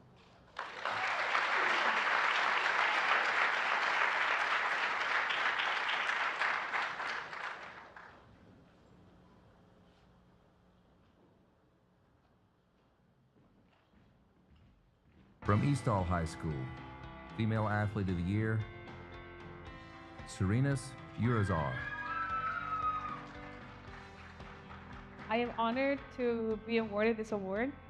I would like to thank Coach Lewis and all of those coaches that nominated me for this award. It is really an honor. I want to thank Mr. Rich for bringing me to this opportunity. I want to thank my family, my parents, for all their support and for helping me start with my soccer career, with my cross-country career. I want to thank Coach Lewis again for everything she has done for me. This soccer season has not been what I might have wanted it to be, this injury, but I am thankful for everything that happened. I'm thankful for getting a soccer scholarship at Trey McConnell. I am thankful for this award and all of the things that I have done through my high school career. Thank you for this award, and go Vikings. Presented by head coach Diana Lewis. I'll be quick because my AD told me if I take too long, I will get tomatoes thrown at me. So this past year, I had the honor of coaching the same high school soccer team that I was once a part of. So that was very special. Things were different from this perspective as a first-year head coach. I was no longer that shy girl who had no one to partner up with during partner touches or who would sit alone waiting for my ride. Now I was in charge of making sure none of my players had that same struggle. So as I analyzed the team dynamic this year, it became apparent that the solution to that problem was to have that piece that connected the entire puzzle. And this year, that was Serenas. She's a teammate that I wish I would have had 14 years ago. The teammate that makes everyone feel welcome. The teammate that offers rides and inspires us to achieve greatness every day, practice and games. The one who finished her mile in 7 minutes and then went back to help the last girl push through to the finish line. That was during tryouts. An interesting fact that Eastall soccer girls have only gone to state playoffs twice, and she was part of both teams that were on the state playoffs. There was a moment of reflection that I had after our match against Cedar Shoals, where Serenas tore her ACL this season. As I'm approaching Serenas, who was in terrible pain from the injury, I was fully expecting yelling, cursing, understandable, right? But I was very moved when I approached her and I heard her in prayer, telling God that she accepted His plan for her because it was greater than her own. What really speaks about her character is something she did after we came back from the pandemic. She helped organize a 7v7 tournament to gather funds for her custodians at her school. She made in gift baskets to show appreciation that they, to appreciate everything they did and continue to do for us. So to Serenas, estoy orgullosa de ti. Gracias por todo y te quiero mucho. Keep breaking barriers, even if you feel like you don't belong, because you do. And remember to always play to the final whistle. Thank you.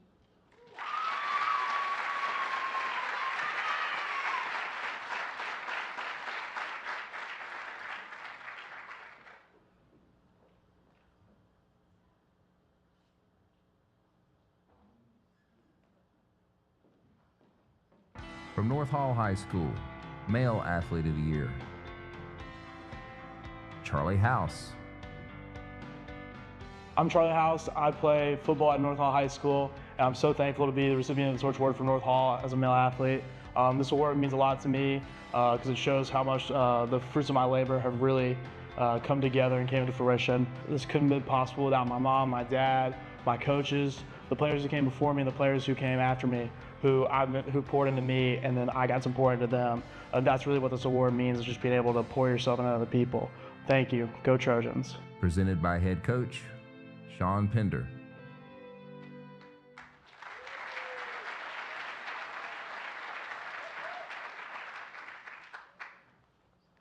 I'm feeling pretty fortunate tonight because this is the second time in 2 days I get to talk about this extremely talented young man and someone who definitely represents all these words right here that you see beside me.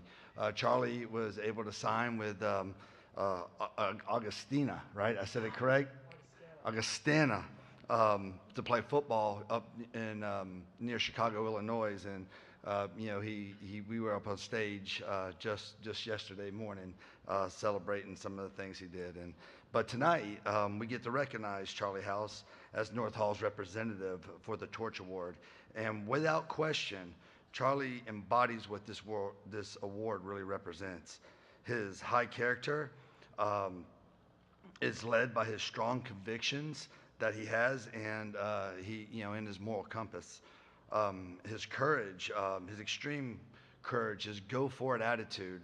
Charlie, was an offensive lineman when I first got to North Hall several years ago, and he turned around and played defensive line for us this year because we needed him there. And what an impactful player he was his senior year to change so much of what he was doing on one side of the ball, then flip over to the other side of the ball because his team needed him there. And not only did he only did he perform at an outstanding level, he was also named Defensive Player of the Year at that level, and ended up having an opportunity to go on and play at the next level.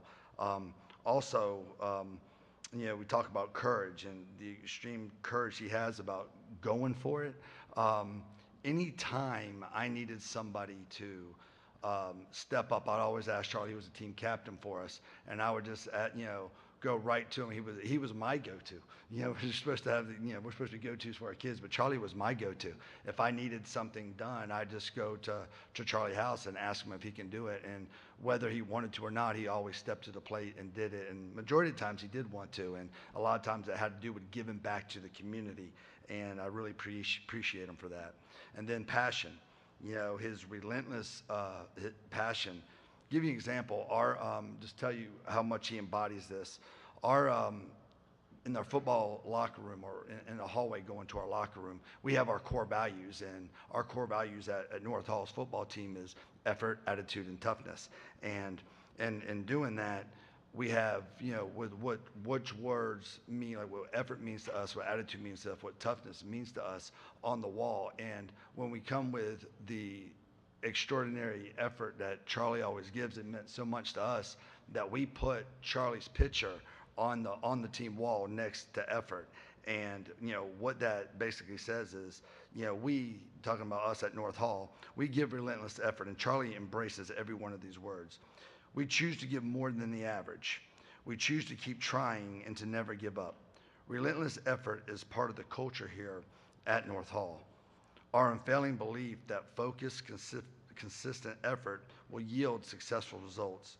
With this, we are able to solve problems we face both on and off the field. And Charlie, you embrace that, man, and we're very, very proud to have you part of this, part of our community, and you winning this award tonight is very well deserved. And so congratulations, Charlie House, on receiving this well-deserved award. Thank you very much.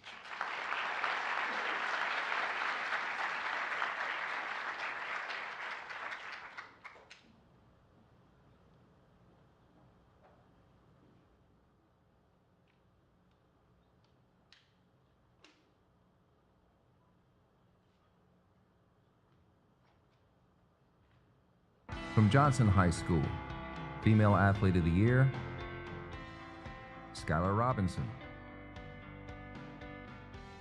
Hi, my name is Skylar Robinson. I'm captain of the Johnson girls soccer team, and I'm so honored to be receiving the Torch Award.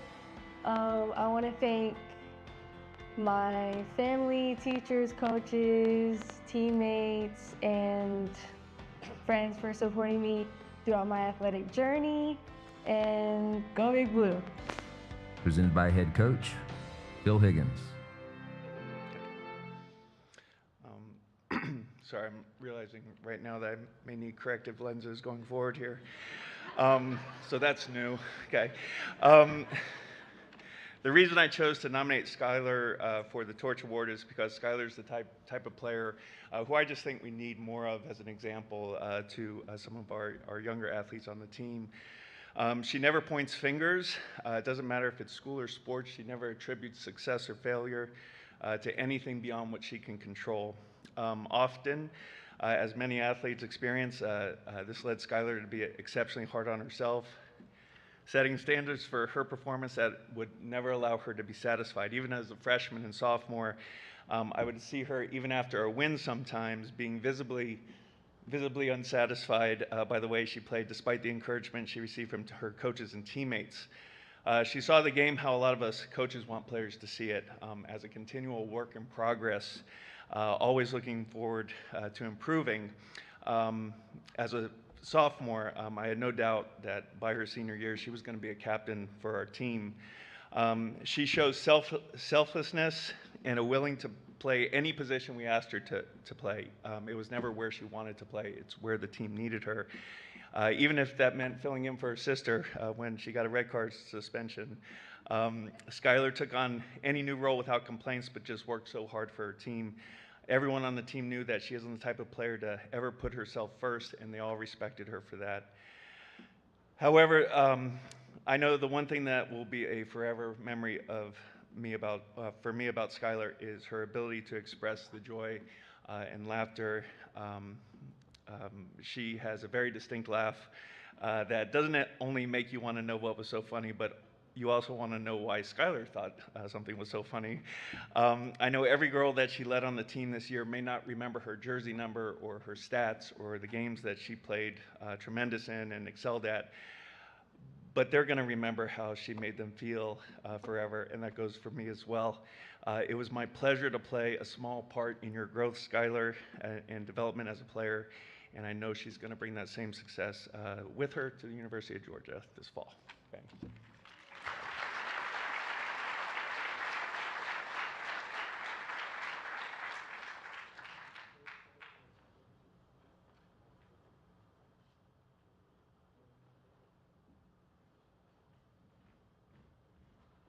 From West Hall High School, Male Athlete of the Year, Will Holman. Hey there, I'm Will Holman, senior at West Hall High School. Was awarded for the torch ceremony tonight to where I played basketball and tennis for my school. Shout out to everyone who is watching this tonight. Thank you. Presented by head coach Chuck Graham.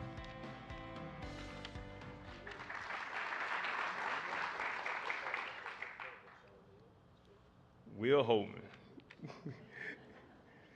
All right, when you take over a program, there are always a lot of unknowns.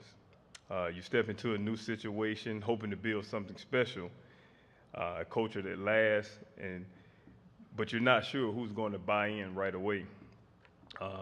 I remember praying during that first season that just to have one player who would buy in to what we're truly trying to accomplish on and off the court. My prayers were answered with Will Holman. Will just didn't buy in, he lives out all of our Spartan core values. He's a high character young man. He excels in the classroom, and in the community, he's all about serving others. But what I most appreciate about Will is how he shows up.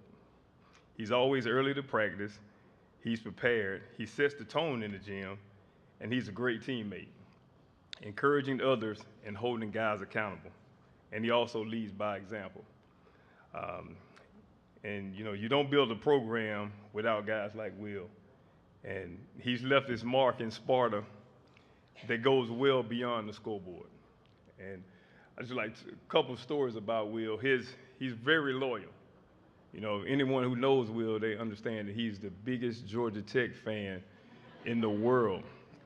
So going into his senior year, well, going into his junior year, we go to team camp at UGA. And Will is so loyal that he doesn't take the free camp shirt, the Georgia camp shirt. And I was like, I love this guy. I can roll with that. But Will also has a big heart. He has a great heart. Of course, you know, I went to Florida State, and Georgia Tech and Florida State played a game this year in Ireland. And Will and I had a friendly wager about 25 burpees for the loser of the game. So after practice in, I'm preparing to do my burpees as Florida State blew the game. And Will comes to me and says, Coach, don't worry about it. You don't have to do it. So I appreciate that for you, son. I appreciate that for you. But I just love to tell Will, man, I appreciate everything you've done for Sparta. I love you, and keep doing great things.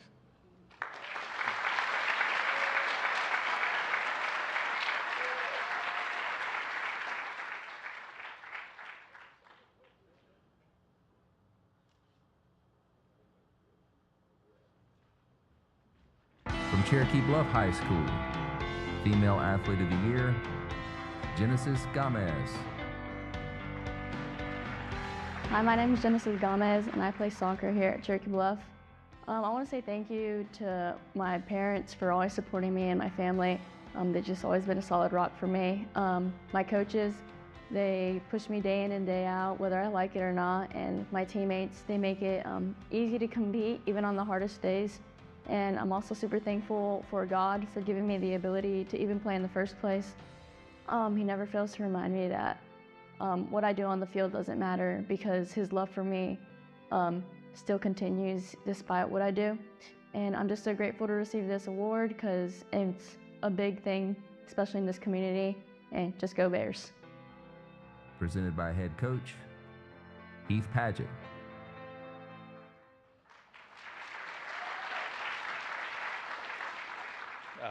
First of all, our program has been around for 7 years now, which is pretty incredible to think about. Ms. Gomez has been a part of that program for 4 of those years. I've been a part of the boys the whole time, but had the privilege to take over the girls program 2 years ago. The opportunity to coach a player like this, it doesn't come along very often. I'm extremely grateful for that. She has proven to be a top player in our area. She's built our program, along with a small group of girls that are seniors this year. As a freshman, she started, and that team was absolutely loaded with talent. She stood out. She played left winger, accumulating many assists that season. As a freshman, she stood out with those girls. Her role over the last 2 years has changed. Instead of playing on the outside, I played her in the middle, which takes on a lot of responsibility for the way we play. That being said, stats are pretty easy to read. She's got 49 goals in her career and 53 assists, which is pretty incredible for where she's played. Not to mention, she's coming back from a knee injury from her junior year that she missed more than half the season. Very difficult to do, very difficult to sit as a coach and watch a player who loves her team tremendously, who loves each and every one of her teammates. And that's what, in my opinion, allows her to be standing up here tonight. She not only loves the game, she knows each and every one of her players as an individual. She knows what's going to motivate them as a team.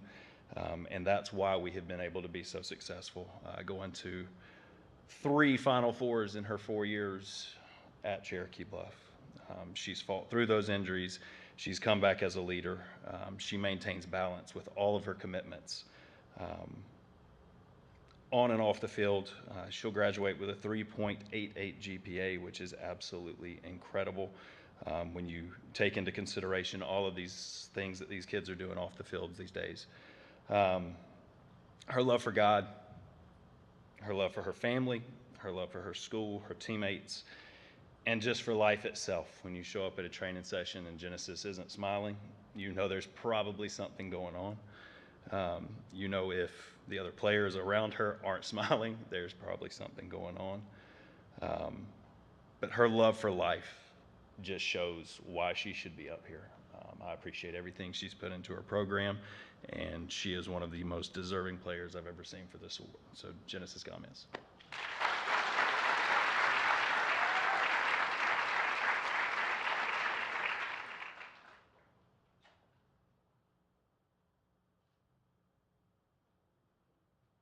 From Chestatee High School, Male Athlete of the Year, Eli Chafin. Hello, my name is Eli Chafin, and I play baseball at Chestatee. This award just reminded me of how God has blessed me in my life, and as well as how He's worked through it. And it also is just a reminder of all the hard work and setbacks that I've had to go through throughout my career. Also, just want to thank my parents and my teammates, as well as my coaches, who have just poured so much effort and time into my career and my playing abilities. And last but not least, I want to thank God for just how He's worked in my life and everything He's done through me. Thank you, and go War Eagles. Presented by head coach Griffin Olson. While I sit here and look at Eli standing there, I mean, I just can't be more than anything but proud. You know, you're consistent, you're constant here at Chess T. And I think those are two of the, you know, best traits to describe a person. You know what you're going to get, you show up, you work hard. You know, that was me just going off script there, but I do have what I actually want to say about you. You know, as a coach, I think we all find ourselves thinking about what makes a student athlete easy to coach. I think we've all coached kids that are easy to coach and kids that are not easy to coach. And to me personally, that is someone who's accountable, trustworthy, dedicated to the process, whether that be in the weight room, the classroom, and practicing hard every day, and someone who just competes at a high level for the obvious ups and downs of an athletic season. Or I can make it really simple for you guys and say one name that encompasses all those things, and that's Eli Chafin. I've known him for 2 years now as his coach. For those that don't know, it is extremely difficult for a young athlete to play for multiple coaches throughout their high school career. So Eli, I want to thank you for welcoming me to Chess T and giving me your 100% buy-in from day one. Now to brag on him a little bit for baseball, Eli's been an all-region performer for both years that we've been together at Chess T. He's left his name all over the record books here. He's the all-time stolen base leader here at Chess T. He's broken the doubles record here at Chess T. This season, Eli led our team in batting average, on-base percentage, slugging percentage, hits, doubles, runs, walks. I could go on forever, so you guys get it. He's really good at baseball. Also, after not pitching hardly at all his junior season, he quickly became one of our most important pitchers, throwing our third most innings, led our team in wins, had the best ERA on our team, and I'm extremely proud to see you pursue your dream at Toccoa Falls College here in the fall. He has really solidified his legacy here at Chess T. I think that goes from admin to coaches to his AP teachers all the way down to his weight training coaches. He's a passionate leader in this community who puts others first every single day. I literally don't see a time that you're doing anything for yourself. You're the most unselfish person that I know, and it's a really extremely rare character trait. And I'm going to use this opportunity to, I love listening to, I don't really know what to call you. I'm kind of young. Charlie, Mr. Culberson, Charlie. Okay, I'll call you Charlie. But for those of you that do know me, I'm fascinated by athletes that play their sport at the highest level. I think it's amazing, so I commend you for doing that. We actually have a rare opportunity here at Chess T to where we actually have a major league pitcher come and throw to our guys as he's preparing for spring training. So I don't know the baseball careers of anybody sitting out in the crowd, but as of right now, I believe in the room, Charlie Culberson and Eli Chafin are the only two that have a hit off a major league pitcher. So really cool. I'll finally give that one to you. I know I didn't on that day, but I'll say it in front of everybody. I'll count it as a hit. And again, Eli, I could stand here and give example after example of the major impact you've made on Chess T and the impact you've made on me as a coach, but you're going to show your impact moving through everyday life. So again, super proud of you, buddy.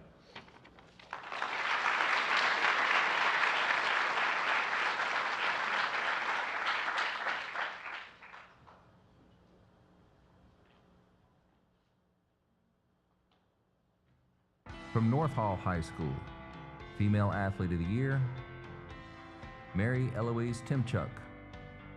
Hi, my name is Mary Eloise Timchuk. I'm from North Hall High School. I run cross country, I swim, I play tennis, and I run track. I'm so grateful for being the Torch Award winner. It has meant the world to me. Coming in 9th grade, not having a single athletic bone in my body, to now, 4 years later, showing all the discipline and hard work that has been put into this North Hall community and these people. I'd like to thank my parents, my Heavenly Father, my community, my coaches, and my teams for all that they've done for me and for all that I've been able to do for them. I'm so grateful and so happy and cannot say anything else besides that. Thank you so much, and go Trojans. Presented by head coach Sam Borg. All right, good evening. So North Hall Cross Country, we try to be a family and get to know one another so many miles. And one day I said, Mary Eloise, what is your middle name? And she said, Eloise. And I said, you have 2 middle names? And since that day, I've referred to her as Mary Eloise Timchuk. So I introduce her to you today. This is going to be impossible. I love you. And if I mess up from here on, you know how I feel about you. Mary Eloise Timchuk, I want to start kind of with the torch, right? It's a fire. And she leads worship at our FCA for our student body with the piano. She sings, and she shared at her church a couple weeks ago. And her mom sent me the video of what she shared in that service, and she spoke about how important it was that she, as a runner in track and cross country, she uses a Sharpie, kind of strange, and draws a cross on the back of her calf as kind of a tribute and a dedication to why she runs. So something that started with a 2020 Torch Award winner, actually, at North Hall, and it's kind of carried on that tradition. So I say that to represent her, because if she was standing here, that's probably what she would share about. So that's where her torch begins. That's where it starts. And everything else is just kind of a fruit of that, right? That's who she is. She's a 4-sport athlete. She's a 4-sport varsity letter winner. And as an athletic director, I don't know that I necessarily encourage that craziness, but she did it, and she did it really successfully. Cross country, she was a varsity cross country runner on our team that has won several Hall County and region championships, and this year was the first ever state championship in the history of the school in girls cross country. So that was a big moment for our school, and she's on that team. So good job, Mary Louise. And then she goes to the pool in the winter, and they've won 7 in a row Hall County Swim championships. In the spring, she plays tennis and runs track. So tennis, they went to the Final Four last year.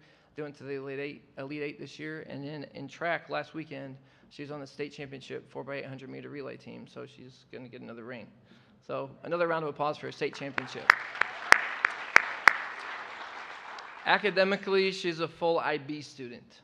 That means every time the bell rings, you are getting after it academically. She'll be on our stage at graduation. She's one of those type of students. Last year, she was the youth governor of Georgia, which means she participated with student government and was not only was a leader in that room, but was nominated amongst those leaders as the youth governor of Georgia. So hopefully that Ms. Timchuk can count on your vote here in the near future. She's with our captain's table at school. The list of clubs, with these students, the list of clubs is incredible. It goes all the way down to the floor, but hopefully that paints a picture of who she is. That's the goal tonight, right? I have a quick story. One morning, 6 o'clock a.m. practice, she got there at 6:28. And no anxiety, you're okay. She got there at 6:28, and normally if a student gets there at 6:04, Coach Borg is not okay. Like you're gonna get the father face in the cafeteria and in the hallway all day long because you were 4 minutes late to practice, and you're going to know that you were late to practice. 6:28, we had already begun our run. She parks her vehicle and runs, and I could tell she kind of was finding me. So she kind of started running, where is he? She came to me just, Coach Borg! And I mean bawling. It was a breakdown moment. When you have a long list like this, sometimes you break down, right? We can't handle it. And so in that moment, I did not get onto her. It was just a full hug. It was one of those moments, right, where you had a kind of a daughter type of a moment where she was broken down, and later that morning she had some students pray over her, and I'll never forget that day. A young woman who was so strong, I saw some weakness, and it was awesome to see some weakness because we are all weak at times and we need others. So that was great. I want to end with what she ended in her mom's video, back to the Sharpie on the leg. She shared, "Rejoice in the Lord always. Let people see the cross marked by Sharpie. Chains or no chains, rejoice in the Lord." And that message from Mary Eloise Timchuk. Good job.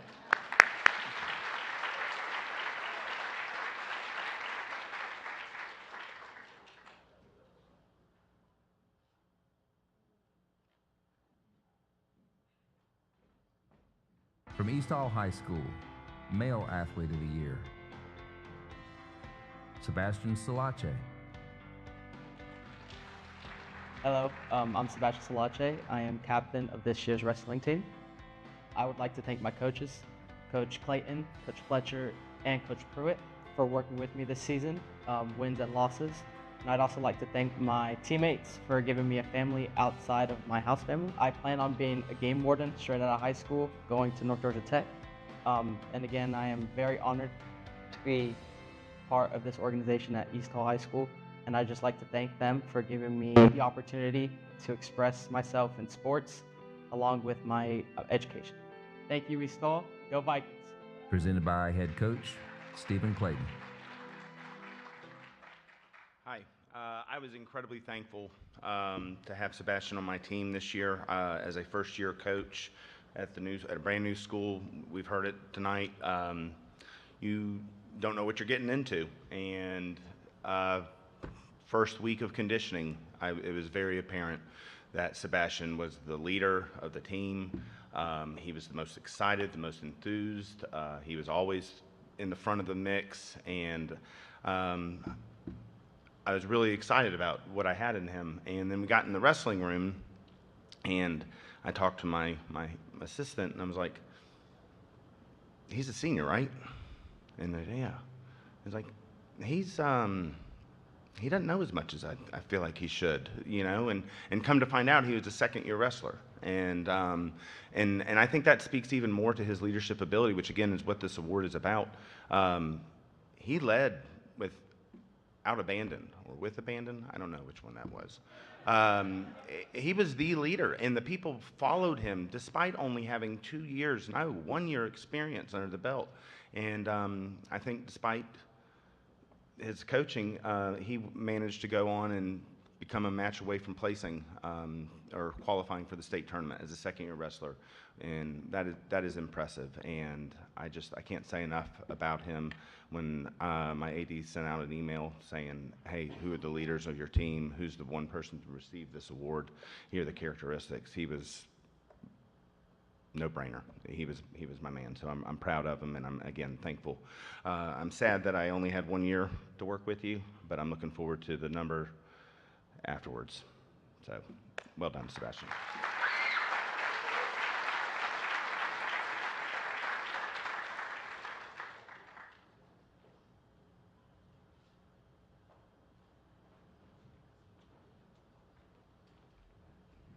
From Flowery Branch High School, Female Athlete of the Year, Jaden Taylor.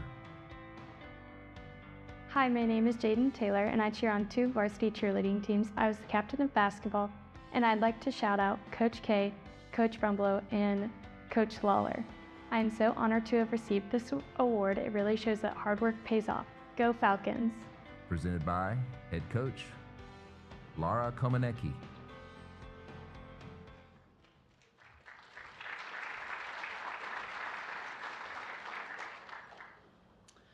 So like a lot of these kids, Jaden is essentially a dream to coach.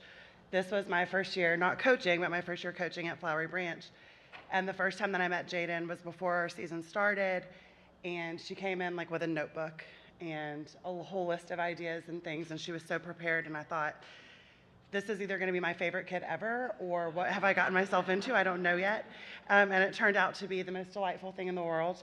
Jaden is exceptional at everything she does. She's an exceptional athlete. She's an exceptional person. She's good at everything she does because she works hard at everything that she does. And she holds herself to a standard that is just completely unreasonable.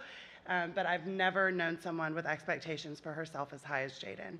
And I think my favorite thing about her is that she has a way of leading by example and encouraging people around her without ever letting it show that she's stressed or that anything is difficult, even when things are incredibly difficult. And that is something that even as adults we struggle to do, so I think it's really special for a teenager to have that just natural ability. She just always does the right thing, and you can always count on her. Her peers always look to her for guidance, and it's like you couldn't look to a better person for that. So I'm just really thankful to have had that time with her. When I think about character in Jaden, it's obvious in everything that she does. I've never heard a bad word about her. She's tougher on herself than anyone could ever be. She is passionate in everything that she does. She works hard at everything that she does. When I think about courage in Jaden, I think about the courage it takes to be a leader of your peers and how much harder it is than sometimes we give the kids credit for. Especially, I don't know if you've ever worked with a group of 20 cheerleaders, but it can be kind of intense, and it's hard to lead them. And Jaden does it very well, and she deserves more recognition for that probably than she gets. But it takes courage to go against the grain sometimes and always advocate for what is right and what's best, even when it's not necessarily what your peers want. And I'm very proud of her for always being able to do that. The last thing that I'll say about Jaden is that she is going to go to Georgia Southern in the fall. She wants to be a teacher, And I think the thing that makes, we all feel that like tingly happiness when kids that we teach or coach want to be teachers. But I think about all of the like countless numbers of kids that Jaden will work with and maybe coach one day, and how many lives she'll impact if she chooses that career. And it just makes me so genuinely happy. I can't think of a better person for our young people to learn from. So congratulations, Jaden.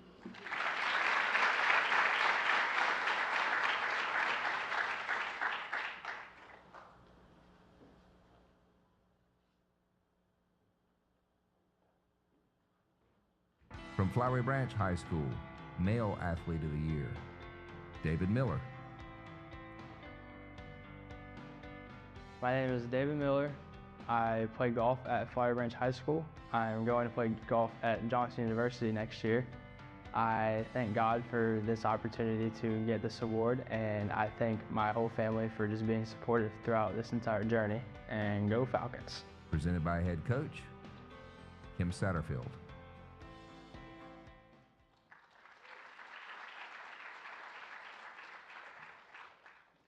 Good evening, and this has been a great opportunity for, especially for David, to just hear some of the things, because he started a struggle a couple of years ago, and to see him become a different person in a year has been remarkable. I first met him about 4.5 years ago when I met his dad when I started coaching golf, and his dad was at Legacy as the pro there, and he had informed me that he had a son coming up next year, and I was like, well, does he play golf? And he said, he does, but baseball's his love. And I was like, huh, okay. So his freshman year, he came into the gym. He was in another gym class, but I got to meet him and talk to him, and I kept asking him, hey, don't you want to play golf? And he was like, no, Coach Satterfield, I don't. I really love baseball. And I'm like, okay. So sophomore year, same thing. I'm still trying to get him to play golf, and he's like, I just can't do it. I love baseball. And I said, okay. So then last year, in the spring of last year, he came to me, and we were talking just as normal, and he was telling me about some struggles with his shoulder and injuries, and how he was kind of getting depressed, and it was getting rough on him and tough on him to continue with that baseball career. And I asked him to talk to his baseball coaches and talk to his parents and see how golf could fit into his life. And I think he is beyond grateful for that as much as I am. He had a dream to play college baseball, to be that person. And through his hard work, dedication, commitment to his team, he became fully committed to our golf program in October. When we have our FCA scramble every Tuesday, he would show up, he would play. He was a competitor. He was also a helper. And for someone who, I forget when we would go to tournaments that he had never even played in a tournament or in a match or anything like that in high school. And he would come to me and ask me what I thought at the time was a stupid question. And then he would look at me and say, but I've never done this before. And I'm like, you're right. So his questions weren't so stupid. I was just thinking he knew that, but he didn't. This year, he led our team to a second place finish at the Hall County Championship. He also shot a 71 at the area tournament and was in a tie for the low medalist. It's still kind of hard news for both of us. He went into a 2-hole playoff and eventually lost to a player from Walnut Grove. He would have been the second player that I'd ever taken from the boys team to the state tournament. So he's just, I mean, stats don't measure up with this child. He's a believer in Christ. He's so committed to his church. He's actually, tomorrow is actually preaching to his youth group. And he's talked to me about it, told me all about it. He's so excited about it. And to see him come from losing a love of a sport that he had to becoming an awesome golfer this year and coming to me at the end of our season and saying, this is the most fun I've ever had on a team. That makes your heart hurt. But I am so thankful for you, for your family and the things that you've accomplished. He does have a dream still, but it's to go play golf instead of baseball at the next level. So David, I am so thankful for you and honored for you. Congratulations.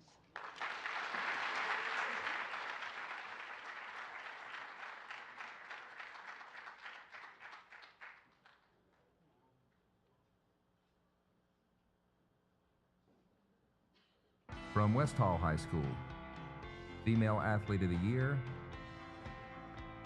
Kayla Raddick. My name is Kayla Raddick. I play basketball, golf, and softball. And I want to say thank you to my family, friends, and coaches, especially Coach Reed and Coach Doster. And I'm super honored to be winning this award. Thank you, and go Spartans.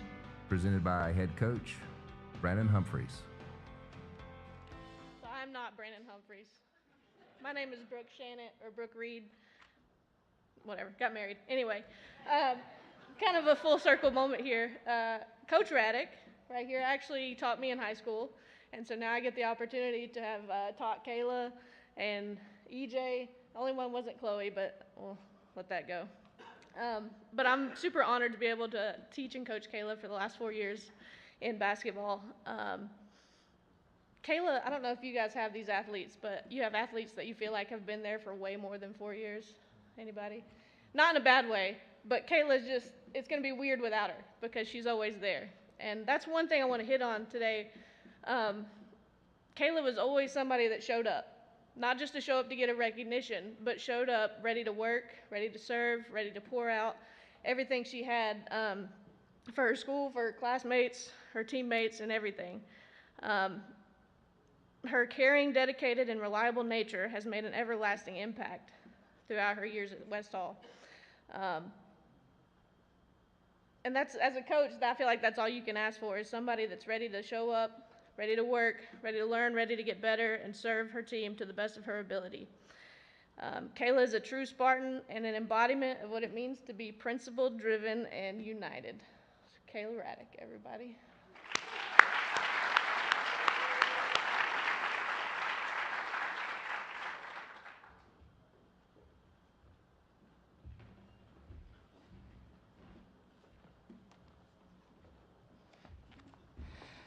So everyone, I'm Eric Raddick. I have the privilege of serving as Assistant Athletic Director for the school district. And you athletes, some of you guys are competing at the next level, and some of you have stopped competing. But this coach has one more word for you. A quick story. A young girl went to her grandmother and told her about life and how things were hard for her. She didn't know how she was going to make it and wanted to give up.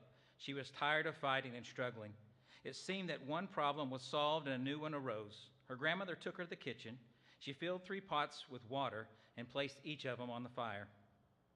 Soon the pots began to boil. In the first, she placed carrots. In the second, she placed eggs. And in the third, she placed coffee beans. She let them sit and boil without saying a word. And in about 20 minutes, she turned off the burners. She fished the carrots out and placed them in a bowl. She pulled the eggs out and placed them in a bowl. She ladled the coffee out and placed it in a bowl. Turning to her granddaughter, she asked, "Tell me, what do you see?" "Carrots, eggs, and coffee." The young girl replied. The grandmother brought her closer and asked her to feel the carrots. She did and noted they were soft. She then asked her to take the egg and break it. After pulling off the shell, she observed a hard-boiled egg. Finally, she asked her to sip the coffee. The granddaughter smiled as she tasted its rich aroma. The granddaughter then asked, "What does it mean, grandmother?" Her grandmother explained that each of the objects had faced the same adversity, the boiling water, but each reacted differently. The carrot went in strong, hard, unrelenting. However, it became subject to the boiling water, and it became softened and weak. The egg had been fragile. Its thin outer shell had protected its liquid interior, but after sitting through the boiling water, its inside became hardened. The coffee beans were unique, however. They were in the boiling water, and they had changed the water. Which are you, the grandmother asked her granddaughter. When adversity knocks on your door, how will you respond? Are you a carrot, an egg, or a coffee bean? I want to challenge each one of us in here. Athletes, you've been talked to a lot, but there's also us parents, grandparents, friends, and adults. And I would challenge all of us, not just in adversity, but in life. What are you? Are you somebody who will impact the environment around you? I want to encourage us all to be like that coffee bean. Charlie talked about attitude, commitment, and effort. He even mentioned being that glue guy, that glue girl. And that's not just on an athletic team, that's in life. And so as you depart this journey, and this is often what you're going to hear over the next couple weeks as seniors, I encourage you, this is not the end, but the beginning of another season. And I encourage us all to be a coffee bean. Athletes, on your way out, please feel free to take pictures with your banner, and then athletic directors will help you take it down so you can take it home. Also, your athletic director has a box for your awards. Coaches have a box and a gift for you as well. And then Charlie's also going to be around to take some pictures and hang out for just a little bit. So with that said, on behalf of our athletic directors, our principals, our superintendent, and our Board of Education, I want to thank you all for being here. Good night.